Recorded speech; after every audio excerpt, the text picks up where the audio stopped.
रक्षाबंधनाच्या पावन पर्वानिमित्त युवा स्वाभिमान पार्टीच्या महिला आघाडीच्या वतीने देशाच्या सीमेवर कर्तव्य बजावणाऱ्या सैनिकांना राखा पाठविण्यात आलाय।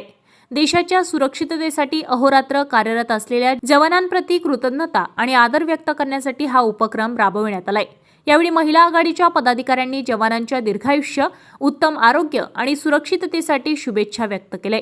देशाचे संरक्षण करणारे सैनिक हे आपल्या सर्वांचे भाऊ आहेत।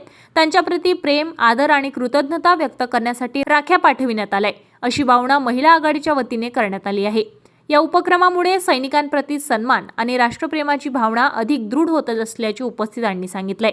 यावेळी युवा स्वाभिमान पार्टीच्या प्रदेश अध्यक्षा ज्योतिताई सैरिसे, प्रवक्त्या प्रेमलताताई लव्हाडे, मार्गदर्शिका ज्योतिताई यावलीकर, कामगार अध्यक्षा वंदनाताई जामनेकर, बडनेर शहर अध्यक्षा समीक्षा गोटेफोडे, पंचायत समिती सदस्य जयाताई तेलखडे यांच्यासह कल्पनाताई शर्मा, ज्योती वैद्य, शोभा किटके, रंजना रगड, सुनीता मोलके, भावना राऊत, सीमा लवणकर, कल्पना मेश्राम, शिल्पा मोलके, सोनाली विधाते तसेच पक्षाच्या महिला कार्यकर्त्या उपस्थित होत्या। तसेच Holy Peace English school, Hollywood colony येथील शिक्षिका पूजा पिंगळे, शिक्षिका आचल वानखडे आणि प्राचार्य सोनाली विधाते यांचीही यावेळी उपस्थिती होती।